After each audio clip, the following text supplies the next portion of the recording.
कैसे हैं आप सब। स्वागत है आपका टीचिंग इंस्टीट्यूट में। बात करेंगे आज हम लोग यूपी टेट 2022 की प्रैक्टिस सेट करते हैं हम लोग डेली। आज हम प्रैक्टिस सेट में प्रीवियस ईयर के क्वेश्चनों को शामिल करेंगे।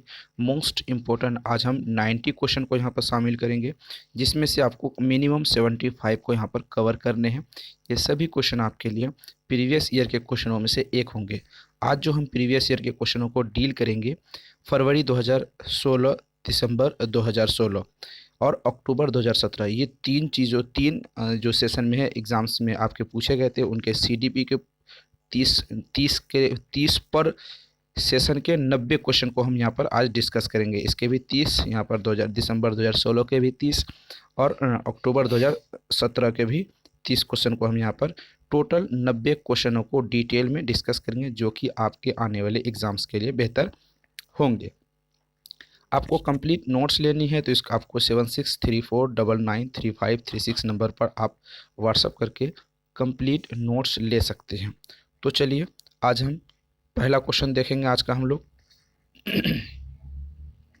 पहला क्वेश्चन यहाँ पर हमारा कहता है कि सांख्यिकी में वह रेखा चित्र जिसमें आकृतियों को स्तंभों द्वारा प्रदर्शित किया जाता है वो कहलाता है। स्तंभाकृति आवृत्ति, बहुभुज, संचय आवृत्ति, रेखा चित्र। यहाँ पर सवाल आपसे पूछा है कि संख्या में वह रेखा चित्र जिसमें आवृत्ति को स्तंभ द्वारा प्रदर्शित करते हैं, किसको? आवृत्ति को स्तंभ द्वारा प्रदर्शित करते हैं, उसे क्या कहते हैं, यहाँ पर आपको बताने हैं। तो चलिए पहला क्वेश्चन आपके लिए है, आप इसे जल्दी कवर कीजिए। आप कितने बेहतर कर पाएंगे।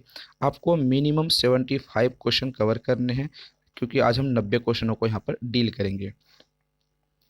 150 क्वेश्चन की एग्ज़ाम्स होती है यूपी टेट में, सभी टीचिंग एग्ज़ाम्स में, जिसमें से टीचिंग इंस्टीट्यूट आपको 130 प्लस मार्क्स लाने की गारंटी लेती है। क्योंकि 130 प्लस मार्क्स आपके लिए आपको सबसे पहले नोट्स लेने होंगे, उसके बाद आपको लेक्चर देखने, लेक्चर वीडियोस को कवर करने होंगे, उसके बाद आपको प्रैक्टिस सेट में भाग लेने होंगे। जो भी हम यहाँ पर प्रैक्टिस सेट करते हैं, प्रैक्टिस सेट में प्रीवियस ईयर के क्वेश्चन भी यहाँ पर इंक्लूड रहते हैं। ठीक है, तो चलिए इस क्वेश्चन का राइट आंसर आपको बताना है। ऑप्शन नंबर ए यहाँ पर राइट आंसर हो जाएगा। संख्या में वह रेखा चित्र जिसमें आकृतियों को स्तंभ द्वारा प्रदर्शित किया जाता है, उसे ऑप्शन नंबर ए स्तंभाकृतित कहते हैं, यानी उसको हिस्टोग्राम कहेंगे। क्या कहेंगे? इसको हिस्टोग्राम कहेंगे। हिस्टोग्राम उसको हम कहते हैं। चलिए, विकास की वह अवस्था या बुद्धि का अधिकतम विकास होता है। विकास का जो वह अवस्था या बुद्धि अधिकतम किस अवस्था में होता है? बाल्यावस्था, शैशवावस्था, किशोरावस्था, प्रौढ़ावस्था। राइट आंसर आपको बताने हैं कौन से अवस्था में आप होते हैं। चाइल्डहुड में होते हैं, ठीक है, बाल्यावस्था, इन्फेंसी, या फिर किशोरावस्था, एडोलेसेंस, या फिर किशोरावस्था। जो भी अवस्था आपके राइट आंसर होंगे उसे आपको बताने हैं। सवाल यहाँ पर ध्यान से देखेंगे, बुद्धि की बात हो रही है। बुद्धि अधिकतम विकास होती है, बुद्धि की जो होती है वो अधिकतम विकास होती है। अगर बुद्धि की हम लोग यहाँ पर बात करें तो वहाँ पर ऑप्शन नंबर एडोलेसेंस से हो जाएगी, यानी किशोर अवस्था में बुद्धि का सबसे अत्यधिक विकास होता है। आगे की ओर हम लोग बढ़ते हैं। एक परिस्थिति में ज्ञान का दूसरा परिस्थिति में उपयोग कहलाता है। सीखने की विधियाँ, सीखने में हस्तांतरण, सीखने में पठार, सीखने में रुचि। यहाँ पर आप ध्यान रखेंगे क्वेश्चन को। क्वेश्चन यहाँ पर कहता है परिस्थितियों में, ठीक है, पर ये एक परिस्थिति है, ज्ञान का दूसरे परिस्थितियों में उपयोग करना क्या कहलाता है, ये सवाल आपसे यहाँ पर पूछा गया है। तो उपयोग करने के बारे में अगर आप बात करेंगे तो इसका राइट आंसर क्या हो जाएंगे, आपको यहाँ पर ध्यान से याद करने हैं। सीखने की विधि, सीखने के में हस्तांतरण, सीखने में पठन, सीखने में रुचि। तो यहाँ पर राइट आंसर हो जाएंगे ऑप्शन नंबर बी, सीखने में हस्तांतरण। अगर हम यहाँ पर सीखने में हस्तांतरण की बात करें, इसमें परिस्थिति में क्या होती है? परिस्थिति दूसरे परिस्थिति में अर्जित की जाती है। क्या की जाती है? अर्जित की जाती है। Option number B right answer हो जाएंगे, अर्जित की जाती है। चलिए आगे की ओर हम लोग बढ़ते हैं। अनुभव द्वारा व्यवहार में परिवर्तन कहलाता है। अपने अनुभव द्वारा जो आपके बिहेव में जो चेंज आती है वह क्या कहलाता है? स्मृति, सीखना, प्रेरणा, चिंतन। याद है आपको, जब हम लेक्चर क्लास कर रहे थे, लेक्चर क्लास में आपको हमने लेक्चर क्लास कर रहे थे, वहाँ पर वुडवर्थ ने कहा था कि जो भी आपके सीखने में जो आपके व्यवहार में परिवर्तन होती है वो सीखना कहलाता है। ठीक है, अनुभव के आधार पर जो आपके व्यवहार में परिवर्तन होता है वो आपका क्या कहलाता है? ऑप्शन नंबर यहाँ पर क्या हो जाएगा? ऑप्शन नंबर बी, सीखना कहलाता है। ऑप्शन नंबर राइट आंसर हो जाएगा सीखना, यानी लर्निंग कहलाती है। अधिगम जिसको हम कहते हैं, अधिगम कहते हैं या फिर आप इसे लर्निंग कहते हैं। ठीक है,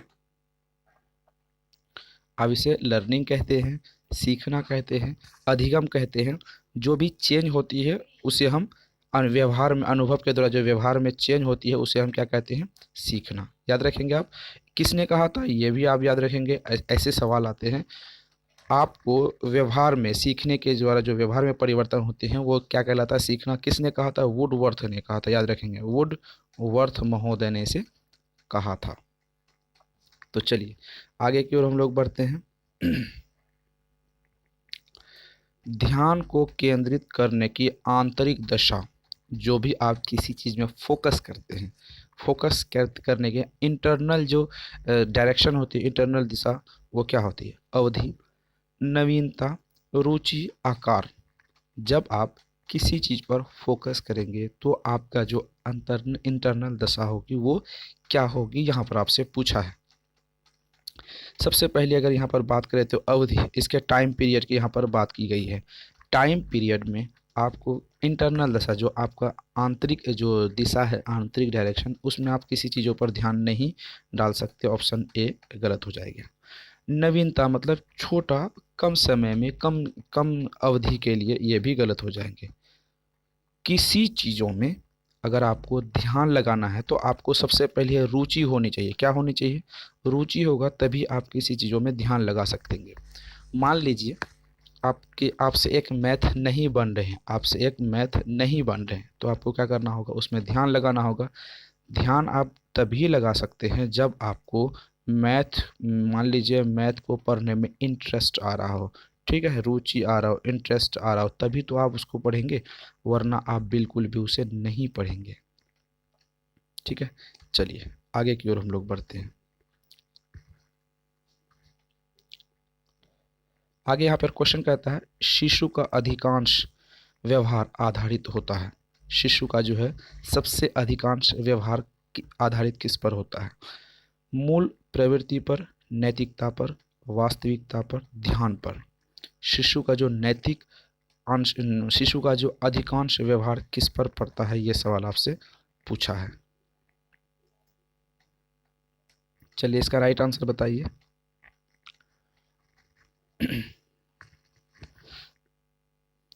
ऑप्शन नंबर यहाँ पर राइट आंसर ए हो जाएगा, मूल प्रवृत्ति पर। क्यों होता ये होगा, ये भी बात करते हैं। अधिकार व्यवहार, अधिकांश जो एक बच्चा है, यहाँ पर आप देख रहे होंगे शिशु का मतलब एक छोटा सा बच्चा होता है, तो उनकी नैतिकता क्या आएगी? मोरालिटी आएगी? आप बताइए, मोरालिटी आएगी? एक बच्चा में नैतिकता कैसे आ सकती है? शिशु की बात हो रही है, ये बिल्कुल भी नहीं आती है। वास्तविकता यानी रियलिटी की बात यहाँ पर की जा रही है। ठीक है, रियलिटी की बात यहाँ पर की जा रही है। क्या एक शिशु में किसी चीज़ के प्रति वास्तविकता आएगी? ये बिल्कुल भी नहीं आने वाली है। अगर हम बात करें एक शिशु में ध्यान की बात करें, ध्यान मतलब होती है किसी चीज़ पर फोकस करना। एक छोटा सा बच्चा जो शिशु है, माँ के गोद में खेलता है, पापा की गोद में खेलता है, अपने घर आंगन में खेलता है, वो किसी चीज़ पर ध्यान नहीं कर सकता। ना तो उसमें नैतिकता आएगी, मोरलिटी, ना तो रियलिटी आएगी, ना ही उसे फोकस होगी। तो क्या हो जाएगी? मूल प्रवृत्ति, यानी उसका स्वभाव, जो उसका स्वभाव की यहाँ पर बात हो रही है, जो भी उनका स्वभाव है उस आधार पे वो व्यवहार करता है। चलिए आगे की ओर हम लोग बढ़ते हैं। अंतर्दृष्टि या सूझ द्वारा सीखने के सिद्धांत कोहलर ने प्रयोग किया था। कुत्तों पर, वन मानुषों पर, बिल्ली पर, चूहों पर। यहाँ पर हमने लेक्चर क्लास कर किया था। लेक्चर क्लास जब हम आपसे करवा रहे थे, लेक्चर क्लास में आपको बताया था। ठीक है, लेक्चर क्लास में जब हम कर रहे थे तो वहाँ पर अंतर्दृष्टि या सूझ या अंतर्दृष्टि का सिद्धांत किसने दिया था? कोहलर। आपसे यहाँ पर कितने सवाल बनते हैं। कोहलर महोदय ने कौन सा सिद्धांत दिया था, अंतर्दृष्टि या सूझ या अंतर्दृष्टि का सिद्धांत, ये आपसे सवाल बन गया। ये भी आपसे सवाल पूछा जा सकता है कि अंतर्दृष्टि का सिद्धांत किसने दिया था, कोहलर महोदय ने दिया था। दो सवाल आपसे अक्सर पूछा जाता है। ठीक है, अब यहाँ पर नया सवाल आपसे पूछा गया है, सूझ व अंतर्दृष्टि का सिद्धांत जो कोहलर ने दिया था वो किस पर परीक्षण किया था, किस पर परीक्षण किया था, कुत्तों पर, वन मानुषों पर, बिल्ली पर, चूहों पर, ये आपको यहाँ पर बताने हैं। याद रखेंगे कोहलर महोदय कौन थे, कोहलर महोदय ने वन मानुषों पर, option number B right answer हो जाएगा। वन मानुषों पर क्या दिया था, परीक्षण किया था। वन मानुषों का नाम आपको पता है, सुल्तान नामक एक वन मानुष है। ठीक है, सुल्तान नामक एक वन मानुष था, उस पर परीक्षण किया था। Option number B right answer हो जाएंगे। आगे की ओर बढ़ते, यह आवश्यक नहीं कि उच्च बुद्धि लब्धि वाले बच्चे, यह आवश्यक बिल्कुल भी नहीं है कि उच्च बुद्धि लब्धि वाले बच्चे डैश में भी उच्च होंगे, सृजनात्मकता में, अध्ययन में, विश्लेषण में, अच्छे अंक प्राप्त करने में। एक बच्चा है, बच्चा का नाम मोहन है। ठीक है, एक बच्चा है, बच्चा का नाम मोहन है। मोहन में उच्च बुद्धि लब्धि है, आईक्यू लेवल अच्छा है। क्या ये ज़रूरी है, अगर उस बच्चे में आईक्यू लेवल अच्छा है तो क्या उसमें सृजनात्मकता, अध्ययन करने की क्षमता, विश्लेषण, डिटेलिंग विश्लेषण करने की क्षमता, अच्छे अंक प्राप्त करने के भी क्षमता बेहतर होंगे, क्या होंगे, यहाँ पर आपसे सवाल पूछा गया है। ठीक है, जब कोई बच्चा उच्च बुद्धि वाले होंगे, ठीक है, उच्च बुद्धि लब्धि वाले होंगे तो उसमें क्रिएटिविटी, सृजनात्मकता, ठीक है, क्रिएटिविटी भी बेहतर होंगे।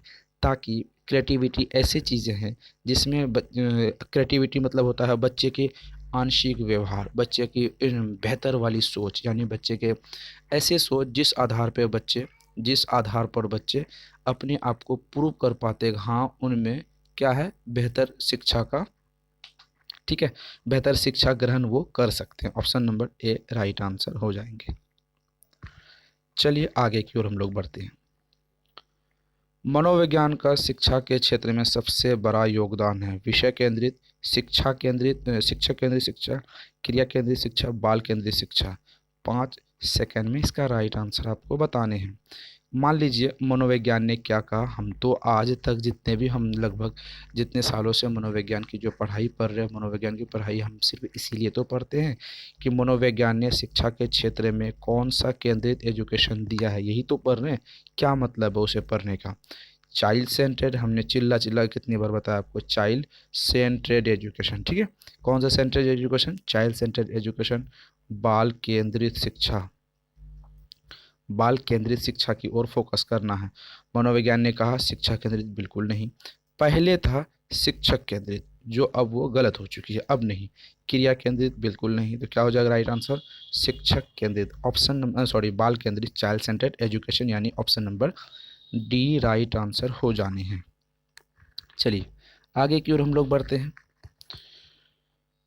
क्वेश्चन आगे आपसे पूछा गया है, निम्न में से किस विधि का प्रयोग स्मृति मापन के लिए नहीं किया जाता। ठीक है, कौन सा ऐसा जो प्रयोग है जो आपको स्मृति यानी याददाश्त मापन के लिए नहीं की जा सकती है, यहाँ पर आपको ध्यान रखने होंगे। क्वेश्चन पूछा है नेगेटिव फॉर्म में, नेगेटिव फॉर्म में क्वेश्चन को क्या करना है आपको, नेगेटिव फॉर्म में जब भी आपसे क्वेश्चन पूछा जाए तो आपको यहाँ पर 3 ऑप्शन सही हो जाएंगे, एक गलत होंगे, गलत वाले को ढूंढ के हमें सही करने हैं। प्रत्यान विधि, तार्किक विधि, पहचान विधि, पुनः सीखना विधि, कौन ऐसा यहाँ पर नहीं होगा, यानी 3 होंगे और एक नहीं होंगे, आपको यहाँ पर बताने हैं।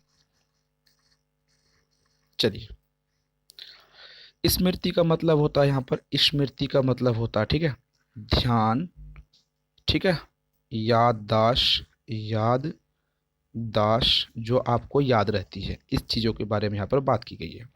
प्रत्यान, जो यहाँ पर एक चीज़ आपको नोटिस करनी होगी, तार्किक, ये लॉजिक है, ठीक है, लॉजिक है, तार्किक मतलब होता है लॉजिक, रीजनिंग जिसको हम कहते हैं, ठीक है, जिसको हम रीजनिंग कहते हैं, जिसको हम क्या कहते हैं, रीजनिंग कहते हैं। एक सेकंड, चलिए बात करते हैं इस पर। निम्न में से यहाँ पर पूछा है आपसे, स्मृति का मतलब होता है याददाश्त, यानी प्रोत्साहन होगा, पहचान होगा, पुनः जो आप सीखे गए हैं उसको सीखना होगा, ठीक है। लेकिन यहाँ पर क्या नहीं होगी, तार्किक नहीं होगी। तार्किक मतलब रीजनिंग होती है, रीजनिंग होती है, लॉजिक लॉजिक होती है।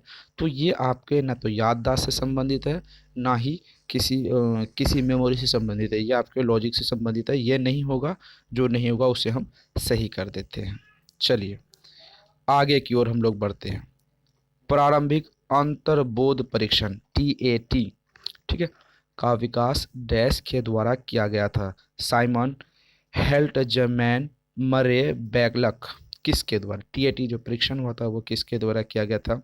सिंपल सा इसमें याद रखना है, प्रासंगिक अंतर्बोध परीक्षण TAT जिस किसके द्वारा किया गया था? ऑप्शन नंबर यहाँ पर सी राइट आंसर हो जाएंगे। मर्रे द्वारा किया गया था, C, option number C right answer हो जाएंगे इसमें 31 TAT में अगर बात करें तो 31 कार्ड थे। कितने कार्ड के से यहाँ पर होती थी परीक्षण के? 31 कार्ड से, जिसमें से तीन 30 कार्ड पर, 30 कार्ड पर, ठीक है, जो 30 कार्ड होते थे उन पर एक चित्र होते थे और एक कार्ड पर सादा होता था। इसके आधार पर उसके TAT का परीक्षण किया गया था। प्रारंभिक, क्वेश्चन थोड़ी गलत है, क्वेश्चन यहाँ पर होगा प्रारंभिक अंतर्बोध परीक्षण, ठीक है, option number C right answer हो जाएंगे। चलिए आगे की ओर हम लोग बढ़ते हैं। प्रेक्षणात्मक अधिगम संप्रत्यय डैश द्वारा किया गया था। Tolman, Bandura, Thorndike, Kohler. जब लेक्चर क्लास कर रहे तो यहाँ प्रेक्षणात्मक अधिगम संप्रत्यय किसने दिया था, इसके बारे में हमने डिटेल में डिस्कस करके रखा था। यह ऑप्शन नंबर बी यहाँ पर महोदय हो जाएंगे, बैंडूरा। क्या हो जाएंगे? ऑप्शन नंबर बी महोदय, बी हो जाएंगे, बैंडूरा महोदय ने यहाँ पर इसका right answer option number B हो जाएंगे। चलिए आगे की ओर हम लोग बढ़ते हैं। निम्नलिखित में से कौन सा वृद्धि और विकास के सिद्धांतों से संबंधित नहीं है? सवाल पूछा है, निम्नलिखित में से कौन सा वृद्धि और विकास के सिद्धांत से संबंधित नहीं है? मतलब नेगेटिव टाइप के क्वेश्चन होते हैं। नेगेटिव टाइप के क्वेश्चन में 3 सही हो जाएंगे और 1 गलत होंगे, तो हमें गलत वाले को ढूंढना है। यहाँ पर सवाल पूछा है वृद्धि और विकास से संबंधित नहीं है। निरंतरता का सिद्धांत, वर्गीकरण का सिद्धांत, समन्वय का सिद्धांत, व्यक्तित्वता का सिद्धांत, ठीक है। आपको पता है सबसे पहले वृद्धि क्या होती है और विकास क्या होती है। वृद्धि जो फॉर्म आपकी होती है वो ग्रोथ में आती है, ठीक है, ग्रोथ में आती है, जिसे आप मेज़र कर सकते हैं या फिर इसे माप सकते हैं, ठीक है। जो डेवलपिंग आती है वो आपके संवेग आते हैं। विकास जो होते हैं डेवलपमेंट के बारे में यहाँ पर बात करती है, डेवलपमेंट के बारे में, वो किसके संबंधित आते हैं? विधि आपके फिजिकल पार्ट में आते हैं। फिजिकल पार्ट में यानी कि शरीर का बढ़ना, इसकी जो आंतरिक गुण होते हैं, फिजिकल का बढ़ना होता है, ये आपके फिजिकल से नहीं होती है, तो याद रखेंगे ऐसे क्वेश्चनों को। चलिए इसका राइट आंसर क्या होगा? वर्गीकरण होगा। यहाँ पर ये नहीं होगा, निरंतरता हो जाएगी, समन्वय हो जाएगी, व्यक्तित्व हो जाएगी, वर्गीकरण यहाँ पर नहीं होगा। आपको पता है जो नहीं होता है वही यहाँ पर सही राइट आंसर हो जाते हैं। Option number B right answer हो जाएंगे। कक्षा में पाठ प्रस्तावना सोपान सीखने के नियम पर आधारित है। प्रभाव का नियम, सादृश्य का नियम, तत्परता का नियम, सहचर्य का नियम। याद है आपको ये क्वेश्चन आपसे कब से पूछा गया है? ये क्वेश्चन आपको फरवरी 2016 का है। प्रीवियस ईयर के क्वेश्चनों में से एक है जो फरवरी 2016 में ये क्वेश्चन आपसे पूछा गया है। तो चलिए हम उसके टेस्ट सीरीज़ कर रहे हैं प्रीवियस ईयर वाली, तो इसके बारे में आपको बताने हैं। कक्षा में पाठ प्रस्तावना सोपान सीखने के किस सिद्धांत पर आधारित है? यह सवाल आपसे पूछा है। राइट आंसर आप बताएंगे, आपके हिसाब से क्या राइट आंसर हो जाने हैं। चलिए आगे क्वेश्चन की इसका राइट आंसर देखते हैं। तत्परता का नियम, ऑप्शन नंबर क्या हो जाएगा? सी राइट आंसर हो जाएगा, तत्परता का नियम। प्रस्तावना सोपान जो आप पढ़ते हैं वो ऑप्शन नंबर क्या हो जाएगी, सी, प्रस्तावना तत्परता का नियम। चलिए आगे की ओर हम लोग बढ़ते हैं। संप्रत्यय का निर्माण पर प्रथम सोपान है, संप्रत्यय का निर्माण पर प्रथम सोपान है सामान्यीकरण, विभेदीकरण, प्रत्यक्षीकरण, पृथक्करण। राइट आंसर बताइए। कॉन्सेप्ट का जो निर्माण होता है, निर्माण का प्रथम सोपान है वो क्या है, ये आपको राइट आंसर बताने हैं। चलिए कॉन्सेप्ट जो होती हैं वो कॉन्सेप्ट जो अगर आप यहाँ पर प्रत्यक्ष संप्रत्यय के बारे में आप यहाँ पर बात करते हैं, जो आपसे कॉन्सेप्ट होते हैं, ठीक है, तो कॉन्सेप्ट क्या होते हैं, वो प्रत्यक्ष के रूप में होती है, ठीक है, डायरेक्ट के रूप में होती है, प्रत्यक्ष के रूप में होती है। तो इस हिसाब से यहाँ पर राइट आंसर प्रत्यक्षीकरण, ऑप्शन नंबर कॉन्सेप्ट का निर्माण में option number C right answer हो जाएंगे। चलिए आगे की ओर हम लोग बढ़ते हैं। बाल मनोविज्ञान का जो क्षेत्र है वो कौन सा है, केवल शैशवावस्था की विशेषता का अध्ययन, केवल गर्भावस्था की विशेषता का अध्ययन, केवल बाल्यावस्था की विशेषता का अध्ययन, गर्भ अवस्था से किशोर अवस्था की विशेषताओं का अध्ययन, यहाँ सवाल आपसे पूछा गया है। तो चलिए आप सभी टीचिंग एग्जाम्स की तैयारी करते हैं, उसमें से 150 क्वेश्चन आपसे पूछे जाते हैं, 150 क्वेश्चन आपसे पूछे जाते हैं, लेकिन इनमें से 75 क्वेश्चन आपके पैडागोजी और 75 क्वेश्चन आपके कंटेंट वाली क्लास क्वेश्चन आते हैं। कंटेंट वाली तो आपको पढ़नी होगी।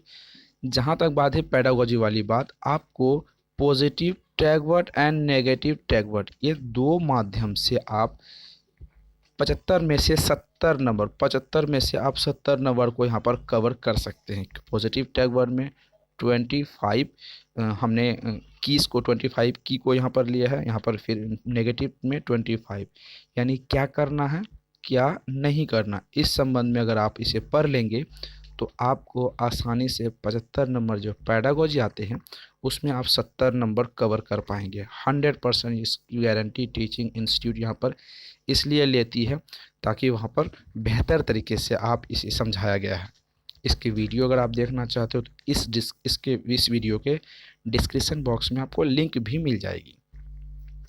चलिए ये भी पैडागोजी सेक्शन से है, ठीक है, ये भी पैडागोजी का क्वेश्चन है, कैसे सॉल्व करेंगे देख लेते हैं।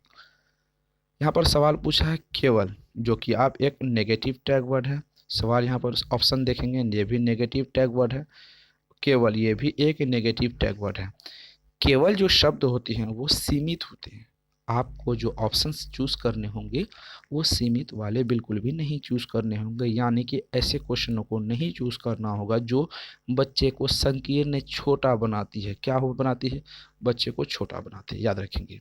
तो इस हिसाब से ये तीनों ऑप्शन आपके लिए गलत हो जाएंगे, यानी नेगेटिव टैग वर्ड में आते हैं। तो राइट आंसर क्या हो जाएगा, पैडागोजी कोई क्वेश्चन ऐसे आते हैं जिसमें आपको क्वेश्चन पढ़ना ही नहीं, सिर्फ आंसर देके राइट आंसर दे पाएंगे, इसलिए है पैडागोजी की ताकत।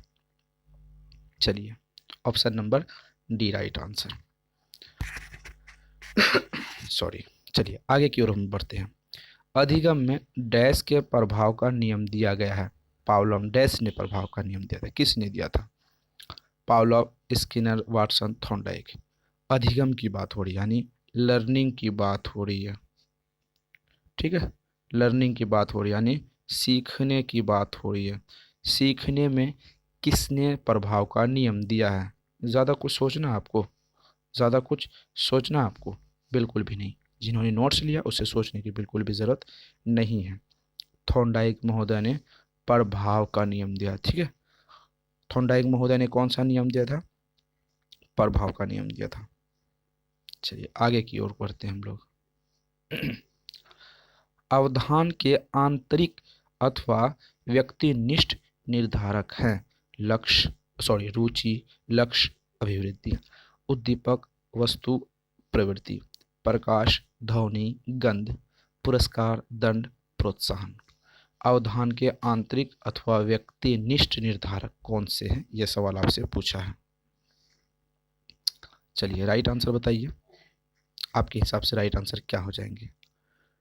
यहाँ पर अवधान की बात करेंगे तो पहला आपको यहाँ पर इंटरेस्ट आनी चाहिए, ठीक है, इंटरेस्ट आने चाहिए। इंटरेस्ट मतलब पहला रुचि है, यहाँ पर आप ढूंढिए कि कहीं पर रुचि है, पहला नहीं।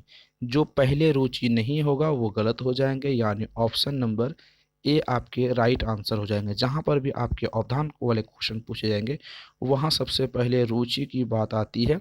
रुचि मतलब आपके इंटरेस्ट की बात हो रही यहाँ पर, तो यहाँ पर ऑप्शन नंबर ए में पहला ही रुचि, लक्ष्य, अभिवृत्ति, तो ये सही हो जाएंगे। सिंपल सा इसका टैग ऑन ट्रिक जो भी आप इसे मानेंगे। अंतर्मुखी, बहिर्मुखी तथा उभयमुखी व्यक्तित्व का निर्माण, व्यक्तित्व का वर्गीकरण डैश द्वारा किया जाता है, ये किया गया था क्रेम्शन, यूंग, शेल्डन, स्प्रेंजर। अंतर्मुखी, बहिर्मुखी, उभयमुखी, आपको हमने जब लेक्चर क्लास करवाया था अंतर्मुखी, बहिर्मुखी, उभयमुखी वाले क्वेश्चन को, टॉपिक को, तो वहाँ पर हमने युंग महोदय के बारे में जब लेक्चर वीडियो कर रहे थे, लेक्चर क्लास कर रहे थे, तो वहाँ पर ये सवाल आपसे पूछा था अंतर्मुखी, बहिर्मुखी, उभयमुखी के बारे में। Option number B right answer हो जाएंगे, युंग महोदय। ठीक है, चलिए आगे की ओर बढ़ते हैं। वह अवस्था जो कि माता के 21 गुणसूत्र के जोड़े से अलग न होने के कारण कहलाती है। ऑप्शन नंबर ए है down syndrome, cleaning-Felder syndrome, Turner syndrome, Wilson syndrome. जो अवस्था जो पिता के यहाँ पर जो माता के 21 गुणसूत्रों से अलग न होने के कारण कहलाती है, उसे डाउन सिंड्रोम कहते हैं। ज़्यादा सोचने वाली बात यहाँ पर नहीं है। कोहलबर्ग के अनुसार किस अवस्था में नैतिकता का वहम कारकों द्वारा निर्धारित होती है? पूर्व पारंपरिक अवस्था, पारंपरिक अवस्था, पश्चात पारंपरिक अवस्था, उपरोक्त में से कोई नहीं।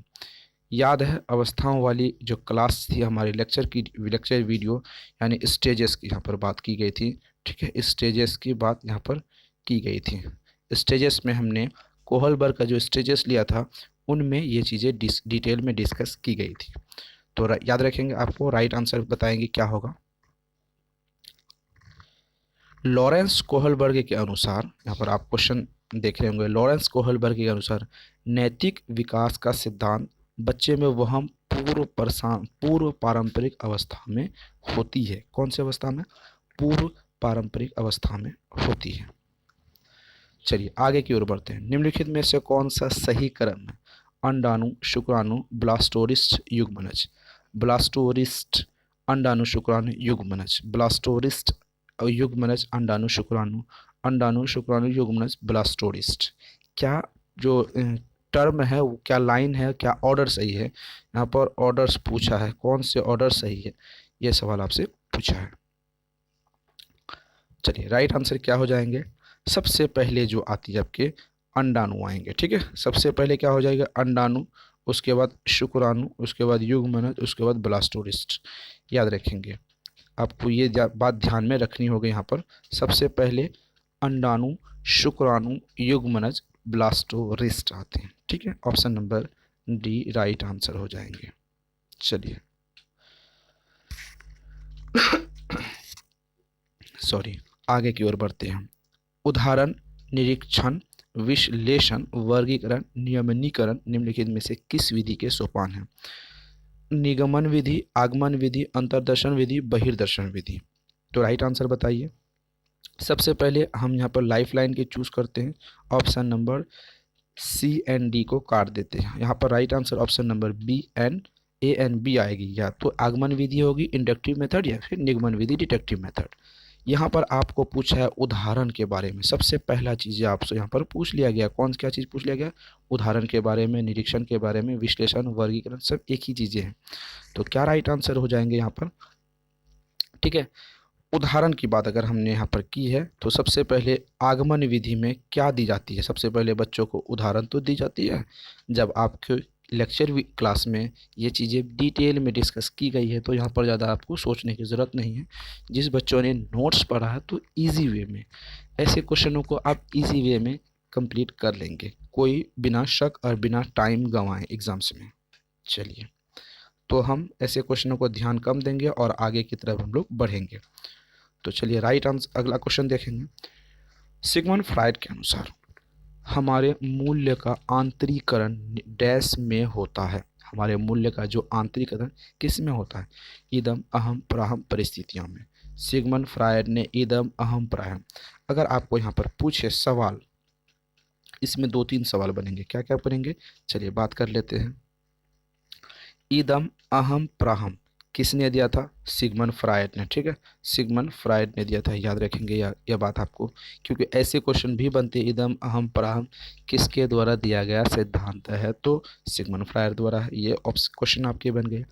अब यहाँ पर बात करते हैं, सिगमंड फ्रायड के अनुसार मूल्यों का आंतरिकरण किस में होता है? ये सवाल आपसे पूछा है, तो ये सवाल option number C right answer हो जाएगा, प्राहम द्वारा, ठीक है।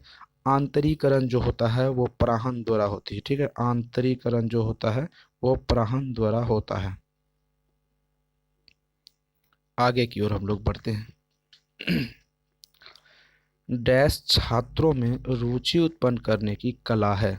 शिक्षण, सहानुभूति, समसृष्टि, प्रेरणा। छात्रों में रुचि इंटरेस्ट करने के लिए आपके क्लास में एक विद्यार्थी है, चलिए इसका नाम इस बार मोहन रखते हैं, ठीक है, आपके सोहन रखते हैं इस बार। आपके कक्षा में एक विद्यार्थी है जिसका नाम क्या है? सोहन है। वो किसी भी चीज़ में इंटरेस्ट नहीं लेते हैं, उसमें कला नहीं है, तो आप उसे क्या करेंगे? आपको यहाँ पर बात करनी होगी, सोहन एक विद्यार्थी है आपके क्लास में, वो आप पढ़ने में इंटरेस्ट नहीं ले रहे हैं, तो आपको क्या करना हो? आपके शिक्षण विधि में कमज़ोर है? बिल्कुल भी नहीं। तो क्या हो जाएंगे? सहानुभूति देंगे उसे, मतलब उसे समझाएंगे बुझाएंगे, सहानुभूति देंगे, ये भी नहीं होने वाली है। समसृष्टि ये भी नहीं होगी, तो उसमें प्रेरणा, आप उसे क्या करेंगे? मोटिवेट करेंगे, ठीक है, मोटिवेट करेंगे ताकि वो बेहतर तरीके से पढ़ने में इंटरेस्ट ले सके। याद रखेंगे, अगर आपको यहाँ पर लेक्चर क्लास की जब वीडियो की बात करें तो वहाँ पर हमने बताया था इंटरेस्ट, ठीक है, इंटरेस्ट जो होती है, इंटरेस्ट का जो सबसे पहला और आखिरी जो टर्म होता है वो मोटिवेट से आती है, ठीक है, वो मोटिवेट से आती है। इंटरेस्ट किससे आती है? मोटिवेट से आती है, याद रखेंगे। चलिए आगे के हम लोग और बढ़ते हैं। व्यवहारवादी डैश ने कहा कि मुझे एक नवजात शिशु दो दे, मैं उसे डॉक्टर, वकील, चोर जो भी बना सकता हूँ। Freeman, Newman, Watson, Holzinger. एक ऐसा मनोवैज्ञानिक था जो व्यवहारवादी था, ठीक है, इंटरनल की बात नहीं हो रही यहाँ पर, व्यवहारवादी की बात हो रही थी। उन्होंने कहा कि आप एक बच्चा दे दीजिए मुझे, सर, उसे मैं डॉक्टर बना सकता हूँ, चोर बना सकता हूँ, हीरो बना सकता हूँ, गुंडा बना सकता हूँ, पुलिस बना सकता हूँ। किसकी मदद से? वातावरण की मदद से, ठीक है, वातावरण की मदद से। आप एक बच्चे को अमेरिका ले जाओगे तो इंग्लिश बोलेगा, आप एक बच्चे को अफगानिस्तान लेके जाओगे तो उर्दू बोलेगा, आप एक बच्चे को सऊदी अरब लेके जाओगे तो अरबी बोलेंगे, ठीक है, आप एक बच्चे को देहात लेके जाओगे तो भोजपुरी माहौल में रखोगे तो भोजपुरी बोलेंगे। इसीलिए मनोवैज्ञानिक, कौन ऐसा मनोवैज्ञानिक था जो व्यवहारवादी को प्रोत्साहन देती थी, व्यवहारवादी के बारे में बात करती थी? ये आपसे पता है, वाटसन महोदय, ठीक है। किसने कहा था? वाटसन महोदय ने कहा था, याद रखेंगे। आगे की ओर हम लोग बढ़ते हैं।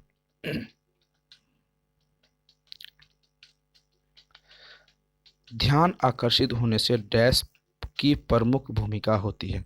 उद्दीपन की तीव्रता, उद्दीपन की उपादेयता, उद्दीपन की विश्वसनीयता, उद्दीपन की सक्रियता। ध्यान आकर्षित करने के लिए सबसे प्रमुख भूमिका किसकी होती है? यहाँ सवाल आपसे पूछा गया है, ठीक है, यहाँ सवाल पूछा गया आपसे, option number A right answer हो जाएगा, उद्दीपन की तीव्रता। चलिए आगे की ओर हम लोग बढ़ते हैं।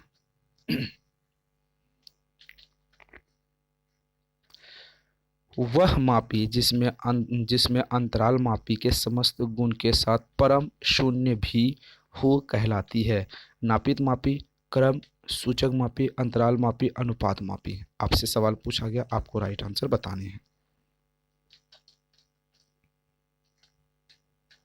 ठीक है। ये क्या पूछा गया? ऑप्शन नंबर यहाँ पर, वह मापी जिसमें अंतराल मापी में समस्त गुण के साथ परम शून्य भी होते, तो शून्य की बात आती है तो अनुपात मापी, option number D right answer हो जाएंगे। चलिए आगे की ओर हम लोग बढ़ते हैं। सिगमंड फ्रायड के अनुसार ग्रहण किए गए किए ग्रहण किए सीखे हुए तथ्यों को धारणा करने या पुनः स्मरण करने की असफलता को विस्मरण कहते हैं। विस्मरण का अर्थ है किसी समय प्रयत्न करने पर भी किसी पूर्व अनुभव का श्रवण करने का या पहले की गई सीखी हुई किसी क्रिया को करने की असफलता। विस्मरण यह प्रवृत्ति है जिसके द्वारा दुखद अनुभव को स्मृति से अलग कर दिया जाता है। उपरोक्त में से कोई नहीं। सिगमंड फ्राइड का जो राइट आंसर होगा ऑप्शन नंबर यहाँ पर सी हो जाएगा। विस्मरण वह प्रवृत्ति है जिसके द्वारा दुखद अनुभव को स्मृति से अलग करती है। जो दुख वाले याद होते हैं वो आपके याददाश्त से अलग कर देते हैं। ये सवाल आपसे पूछा गया, राइट आंसर होंगे। चलिए आगे की ओर हम लोग बढ़ते हैं। SOR किसके द्वारा प्रतिपादित किया गया था? वाटसन, कोफका, कोहलर, गेस्टाल्ट वादी मनोवैज्ञानिक ने। ठीक है, SOR किसके द्वारा किया गया था? चलिए राइट आंसर होगा ऑप्शन नंबर बी, कोफका मनोवैज्ञानिक के आधार पे। तो चलिए आज हम फिर से अगला दूसरा क्वेश्चन प्रैक्टिस सेट करेंगे। प्रीवियस ईयर के क्वेश्चन या दिसंबर 2016 करेंगे। अभी हमने क्या कहा, अभी हमने फरवरी 2016 का हमने किया। अब दिसंबर 2016 का कवर करेंगे। दिसंबर 2016 का पहला सवाल है, पियाजे मुख्य रूप से किसके अध्ययन के लिए जाने जाते हैं? भाषा विकास, यौन विकास, संज्ञानात्मक विकास, सामाजिक विकास। पियाजे की अगर हम यहाँ पर बात करें तो पियाजे मुख्य रूप से किसके लिए जाने जाते हैं आपको यहाँ पर बतानी है।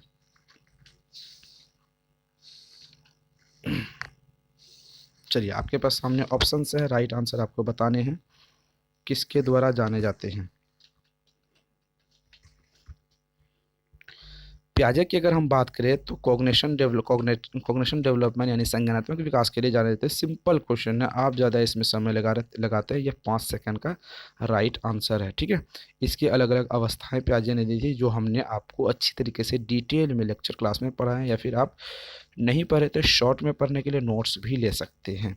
नोट्स के लिए हमने नंबर बता दिया। चलिए एक बार फिर से नंबर बता देते हैं, 7634993536 यह नंबर है, आपको व्हाट्सअप करने होंगे इस नंबर पर। जब मानव शरीर का एक भाग दिए गए प्रशिक्षण का अंतराल दूसरे भागों में होता है तो उसे कहते हैं उर्वर्ध अंतराल, क्षैतिज अंतराल, द्विपार्श्विक अंतराल, इनमें से कोई नहीं। चलिए राइट आंसर बताइए। इसका राइट आंसर होगा ऑप्शन नंबर सी, द्विपार्श्विक अंतराल। ऑप्शन नंबर क्या हो जाएगी? सी, द्विपार्श्विक अंतराल। आगे की ओर हम लोग बढ़ते हैं। दिए हुए प्राप्तांकों के समूह में जो प्राप्तांक बहुधा सबसे अधिक बार आता है उसे डैश कहते हैं? बहुलांक, मध्यमांक, मध्यांक, मानक, विचलन। राइट आंसर बताएंगे। दिए हुए समूह में जो प्राप्तांक बुधवा से अधिक बार आता है तो ऑप्शन नंबर ए हो जाएगा, बहुलांक कहलाते हैं। ठीक है, क्या हो जाएंगे? बहुलांक हो जाएंगे। Option number A right answer. क्रिया प्रस्तुत अनुकूलन सिद्धांत का प्रतिपादन क्या था? सोचने वाली बात है, 5 सेकंड भी नहीं लगेगा। एग्जाम में आपको टाइम बचाने होंगे ऐसे क्वेश्चनों के लिए। कुछ क्वेश्चन आपको ऐसे पूछे जाते हैं जो आप इजी वे में उसे क्लियर तरीके से बस क्वेश्चन देखेंगे, राइट आंसर बता देंगे उसका। तो ऑप्शन नंबर देखेंगे, option number Pavlov, Skinner, Thorndike, Kohler. Option number क्या हो जाएगा? Pavlov, Skinner, Thorndike, Kohler. क्रिया प्रस्तुत अनुबंधन किसने दिया था? याद है आपको? क्रिया प्रस्तुत अनुबंध किसने दिया था? क्रिया प्रस्तुत अनुबंध याद है आपको? स्किनर महोदय। ज़्यादा सोचनिए मत, ऐसे क्वेश्चनों के लिए आप टाइम बचाइए। चलिए, अल्बर्ट बंडूरा निम्न में से किस सिद्धांत से संबंधित है? सामाजिक अधिगम, व्यवहारवादी सिद्धांत, विकास का संज्ञानात्मक सिद्धांत, विकास का मनो सामाजिक सिद्धांत। एल्बर्ट बंडूरा जहाँ पर भी आपको ऑप्शन में दिखे सामाजिक अधिगम सिद्धांत। ठीक है, सामाजिक अधिगम सिद्धांत, वहाँ बैंडूरा वापस आ जाते हैं। ठीक है, बैंडूरा महोदय या वहाँ पर पहुँच जाते हैं, याद रखेंगे। ठीक है, कौन सा? सामाजिक अधिगम सिद्धांत दिमाग में रखेंगे। सामाजिक अधिगम सिद्धांत बैंडूरा महोदय पहुँच जाएंगे। चलिए आगे की हम लोग बात करते हैं। मानसिक आयु प्रत्यय दिया था विनय साइमन, स्टर्न, टर्मन रिसील बर्ट ने मानसिक आयु किसने दिया था? यह सवाल आपसे पूछा है। मानसिक आयु के बात अगर हम करें तो विनय साइमन महोदय ने दिया था। किसने दिया था मानसिक आयु? विनय साइमन महोदय ने क्या दिया था। चलिए आगे की ओर हम बढ़ते हैं। निम्नलिखित में से कौन सा सीखने का नियम नहीं है, यानी नेगेटिव क्वेश्चन में 3 सही 1 गलत। आपको पता है गलत वाले को ढूंढ के हम सही करते हैं। तत्परता का नियम, तनाव का नियम, प्रभाव का नियम, अभ्यास का नियम। याद है हमने लेक्चर क्लास में तत्परता नियम पढ़ा, प्रभाव का नियम पढ़ा, अभ्यास का नियम पढ़ा। क्या नहीं पढ़ा? तनाव का नियम आज तक नहीं पढ़ा और ना ही पढ़ने वाले हैं तनाव का नियम। जो नहीं है वही सही हो जाएंगे। नेगेटिव सेंस में क्वेश्चन पूछा है, किसने दिया था? ये भी आपसे पूछा जा सकता है। तत्परता का नियम, प्रभाव का नियम, अभ्यास का नियम किसने दिया था? थॉर्नडाइक ने दिया था, याद रखेंगे आपको। ठीक है, चलिए आगे की ओर बढ़ते हैं। सीखने के संबंध प्रतिक्रिया सिद्धांत के पावलोव ने दिया प्रयोग क्या था? बिल्ली पर, कुत्तों पर, बंदर पर, चूहों पर। पहले हमने पढ़ा कि पहले सवाल जो यहाँ पर आएंगे कैसे आएंगे, इसमें से 2-3 सवाल पूछे जा सकते हैं। बिल्ली पर जो परीक्षण किसने किया था, कुत्तों पर किसने किया था, बंदर पर किसने किया था, चूहों पर किसने किया था। आगे अभी हम पीछे हम सवाल में पढ़ें कि वन मानुस सुल्तान नामक वन मानुस पर सवाल की परीक्षण किसने किया था। अभी आपसे सवाल पूछा है 2016 दिसंबर वाले सेशन में कि पावलोव ने किस पर परीक्षण किया था। यह सवाल आपसे बताने हैं। चलिए राइट आंसर बताइए।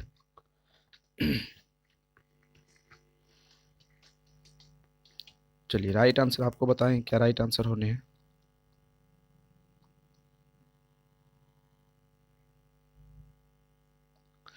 कुत्तों पर क्या था। ठीक है, किसने किस पर क्या था? पावलोव महोदय ने किस पर किया था? पावलोव एक कुत्ता जैसा जानवर पे प्रयोग किया था। याद रखेंगे, ऐसे ज़्यादा सोचने वाली बात नहीं है। अगर हम बात करें तो इसके सिद्धांत का नाम क्या था?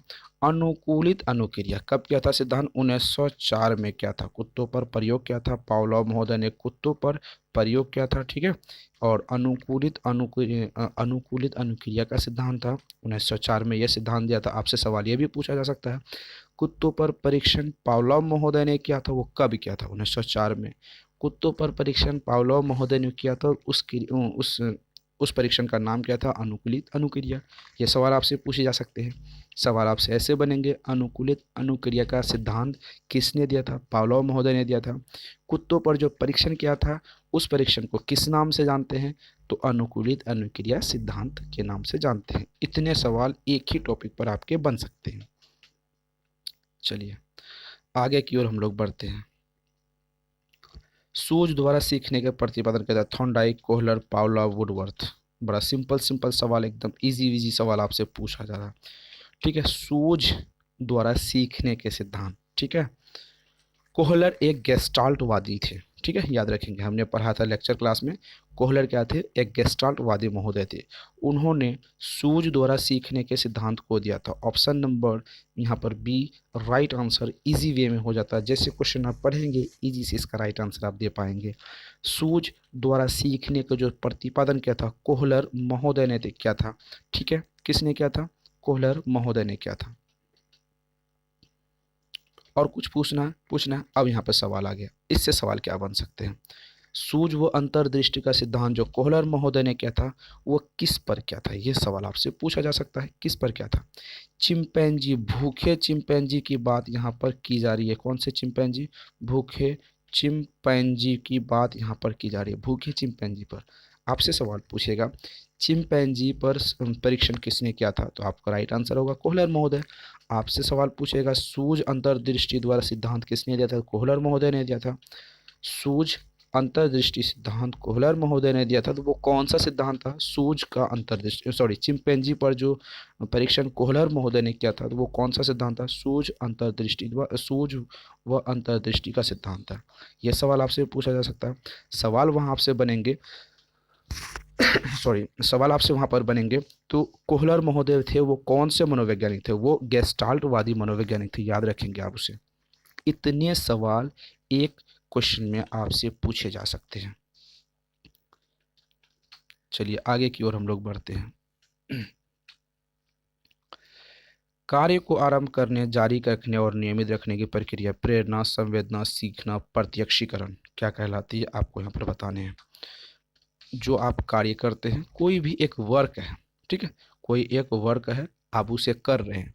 जब आप उसे कर रहे हैं तो उसे जारी क्यों रखेंगे, आपको इंटरेस्ट आ रही है तभी तो जारी रखना कर रहे हैं, ठीक है। कोई कार्य करें नियमित, रेगुलर कब करें, आपको उससे बेहतर मोटिवेशन मिले, मोटिवेट हो रहे, ठीक है, बेहतर मोटिवेट हो रहा है, आपको उससे लाभ हो रही है। संवेदना यानी फीलिंग की बात नहीं होती, सीखना ज़रूरी नहीं है सीखने के लिए आप रेगुलर करेंगे। प्रत्यक्षीकरण ये नहीं आएंगी डायरेक्ट में, ठीक है, क्या हो जाएगी, प्रेरणा। चलिए आगे की तरफ हम लोग बढ़ेंगे। विस्मृति कम करने का उपाय है, सीखने की त्रुटिपूर्ण विधि, पाठ की पुनरावृत्ति, स्मरण करने में कम ध्यान लेना। चलिए इसका राइट आंसर देख लेंगे। इसका right answer option number C, पाठ की पुनरावृत्ति, option number C right answer हो जाएंगे। क्रोध वह भी प्रकार है, क्रोध के और भी प्रकार है, अभिप्रेरणा, संवेग, परिकल्पना, मूल प्रवृत्ति। जो क्रोध होते हैं, ठीक है, उसके कौन से प्रकार हैं, ये सवाल आपसे पूछा है।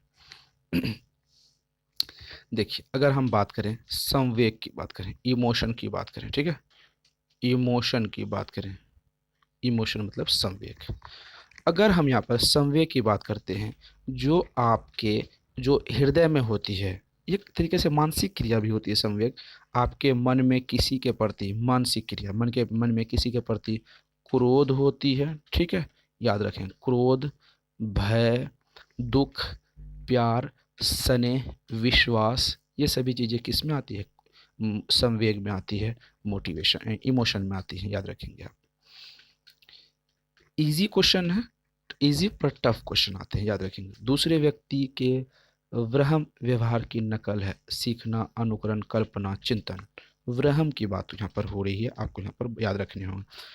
जब एक छोटा बच्चा किसी चीज़ों को सीखता है, किसी के व्यवहारों को सीखता है, तो किसके कर, अनुकरण द्वारा, ठीक है, बच्चा बड़े को देखकर अनुकरण द्वारा सीखता, option number B right answer. चलिए आगे की तरफ हम लोग बढ़ते हैं। यदि पूर्व ज्ञान व अनुभव नए प्रकार के सीखने में सहायता करते हैं तो उसे कहते हैं नकारात्मक परीक्षण स्थानांतरण, सकारात्मक परीक्षण स्थानांतरण, सीखना क्या कहलाता है, आपको ये सवाल आपसे पूछा है। चलिए राइट आंसर बताइए, क्या होगा राइट आंसर यहाँ पर। यदि पूर्व ज्ञान व नए अनुभव अगर सीखता है तो सिंपल सा लॉजिक हो, यहाँ पर सकारात्मक प्रशिक्षण स्थानांतरण होगा, पॉजिटिव वे में होगी, नेगेटिव वे में तो बिल्कुल नहीं होगी। परीक्षण नहीं होगा, सीखना नहीं होगा, पॉजिटिव वे में सकारात्मक शिक्षण स्थानांतरण होगा, option number B right answer होंगे। आगे की ओर बढ़ते हैं। सीखी हुई बात को स्मरण करना या पुनः स्मरण करने की असफलता कहलाता है। कल्पना, स्मृति, विस्मृति, ध्यान। चलिए राइट आंसर बताएंगे। यहाँ पर सीखी हुई बात को याद करने और पुनः याद करने के लिए विस्मृति, जब याद करना होता तो स्मृति होता, लेकिन यहाँ पर पुनः याद करने वाली बात होती है तो यहाँ पर विस्मृति, option number C right answer हो जाएंगे। चलिए आगे की ओर हम लोग बढ़ते हैं।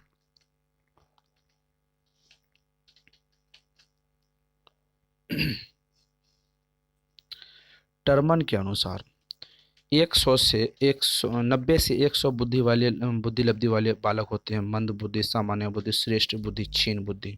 यहाँ पर 90 से 100 के बीच में पूछा गया है, तो 90 से 100 के बीच में क्या हो जाएंगे, आपसे ये सवाल पूछा टर्मन के अनुसार। चलिए राइट आंसर आपको बताने हैं, राइट आंसर आपके हिसाब से क्या राइट आंसर हो जाने हैं।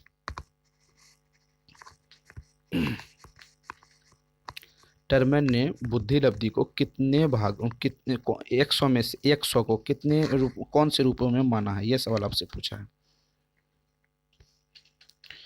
जब भी आप 100 से बिलो रहेंगे, क्या करेंगे, जब भी आप 100 से बिलो रहेंगे, 100 से पीछे रहेंगे तो आपको सामान्य बुद्धि वाले होंगे।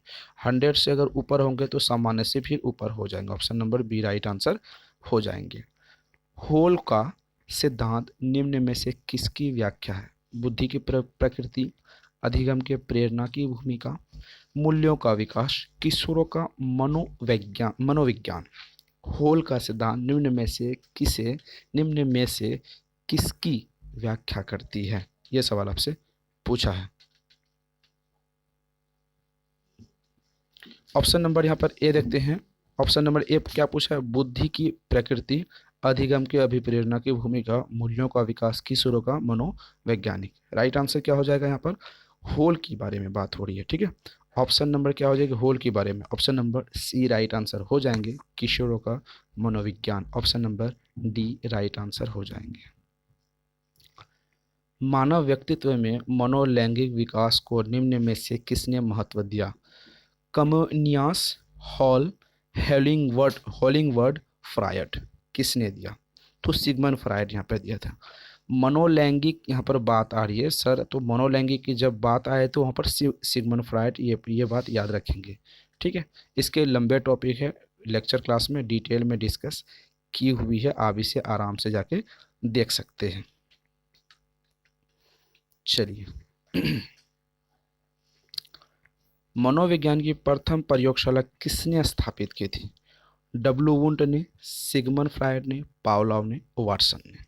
सवाल आपसे पूछा है मनोविज्ञान की प्रथम प्रयोगशाला किसने की थी, तो यहाँ पर राइट आंसर ऑप्शन नंबर आपके ए हो जाएंगे, वुंट महोदय ने। ठीक है, किसने किया था, वुंट महोदय ने किया था। अगर बात करें तो कब कब क्या था, 1879 में क्या था, प्रथम मनोविज्ञान की प्रथम प्रयोगशाला क्या था, कहाँ पे, जर्मनी में क्या था। ठीक है, जर्मनी में क्या था, याद रखेंगे। जर्मनी के कौन से शहर में क्या था, जर्मनी का शहर भी कभी कभी आपसे यहाँ पर पूछ ली जाती है। लिपजिंग शहर का नाम याद रखेंगे, लिपजिंग। ठीक है, शहर का नाम याद रखेंगे, जर्मनी के लिपजिंग में प्रथम प्रयोगशाला किसने किया था, वुंट महोदय ने मनोविज्ञान की, याद रखेंगे इतनी चीजें। सन 1879 जर्मनी के लिपजिंग शहर में वुंट महोदय ने किया था। गेस्टाल्ट मनोविज्ञान की आधारशिला किसने रखी, फ्रांज ब्रेंटो ने, मार्क्स वर्दिमर ने, एगरर रूबिन ने, कॉर्ट लेविन ने। ठीक है, गेस्टाल्टवादी मनोविज्ञान याद रखेंगे, कोस्टकोफ्का, कोहलर, लेनिन, ये सभी थे वहाँ पर गेस्टाल्टवादी मनोविज्ञान के।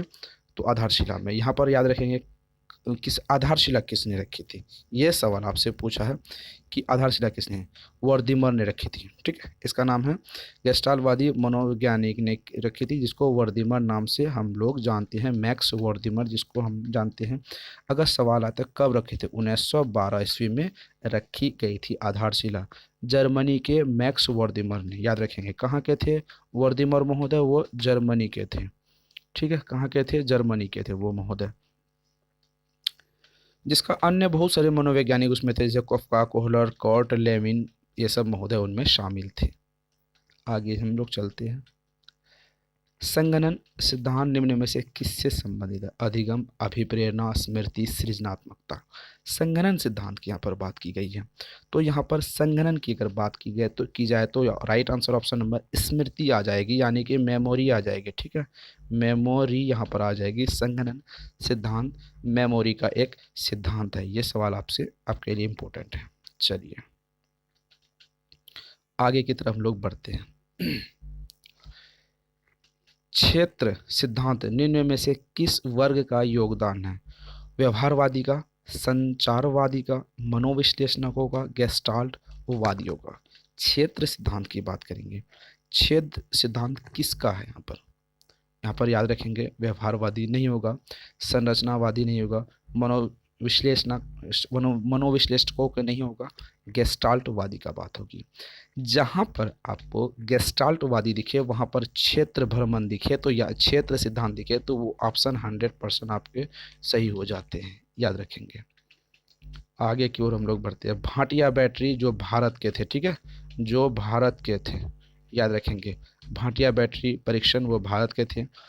निम्न में से किस मापन हेतु क्या, व्यक्तित्व, रुचि, बुद्धि, अभिक्षमता। चलिए इसका राइट आंसर आपको बताने हैं। भाटिया बैटरी जो हमारे भारत के थे वो किस पर क्या था, बुद्धि पर क्या था। कब किया था, ये सवाल आपसे पूछा गया 1953 में। इनमें से बहुत सारे सवाल आते हैं। बुद्धि का परीक्षण ऐसे मनोवैज्ञानिक जो भारत के थे, जो बुद्धि पर परीक्षण किया था, वो कब किया था, वो किसने किया था? भाटिया बैटरी ने किया था, कब किया था? अगला सवाल पूछा जाएगा आपसे, कब किया था? 1953 में किया था। ठीक है, कब किया था? 1953 में किया था। चलिए, इसमें प्रमुख कितने तत्व थे, याद रखेंगे। यह प्रमुख 5 तत्व थे, याद रखेंगे। इसमें पूछे जाएगा भाटिया बैटरी परीक्षण के प्रमुख कितने तत्व थे? 5 तत्व थे। अगर आपसे तत्व पूछ लेगा तो भाटिया बैटरी परीक्षण का याद रखेंगे 5 तत्व कौन कौन थे, हमने लेक्चर क्लास में करवा दिए हैं। नोट्स में हम नोट्स लेंगे तो वहाँ पर भी आपको मिल जाएगी। अगर यहाँ पर सवाल आपसे पूछा जाए कि भाटिया बैटरी परीक्षण को और किस नाम से जानता है, तो Bhatia battery battery of performance test of intelligence कहा जाता है इसको। ठीक है, option number C right answer हो जाएंगे। चलिए, अभिक्रमयोजित अधिगम का प्रत्यय किसने दिया था? हॉल, थॉर्नडाइक, स्किनर, वाटसन ने दिया था। तो राइट आंसर क्या हो जाएगा? अभिक्रमयोजित क्या हो जाएगा इसका राइट आंसर? स्किनर महोदय हो जाएगा। Option number C is the right answer. चलिए आगे की तरफ बढ़ते हैं।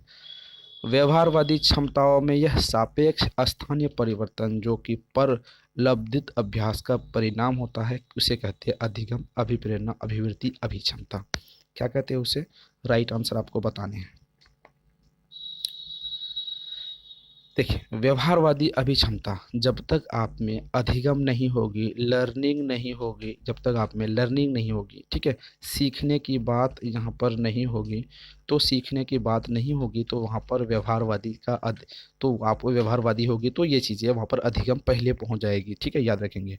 तो क्या हो जाएगी? अधिगम हो जाएगी, अभिप्रेरणा, अभिवृत्ति, अभिक्षमता, ये तीनों कुछ नहीं होने वाली है। चलिए आगे की ओर बढ़ते हैं। संज्ञान किस बुद्धि के सिद्धांत का हिस्सा है? प्रदर्शित सिद्धांत, समूह कारक सिद्धांत, ठीक है, गिलफोर्ड का सिद्धांत, फ्लूइड तथा क्रिस्टलाइज का सिद्धांत। संज्ञान बुद्धि के किस सिद्धांत का हिस्सा है, यह सवाल आपसे पूछा गया है। चलिए, इसका right answer option number D हो जाएगा, फ्लूइड तथा क्रिस्टलाइज का सिद्धांत है। Option number D right answer हो जाएंगे। आगे की ओर हम लोग बढ़ते हैं। सवाल आगे की तरफ पूछा गया है। 8 वर्ष के सुधीर को मानसिक आयु 10 वर्ष है, उसकी बुद्धि लब्धि क्या हो जाएगी? ठीक है, सुधीर की मानसिक आयु निकालते हैं, सुधीर की मानसिक आयु निकालते हैं।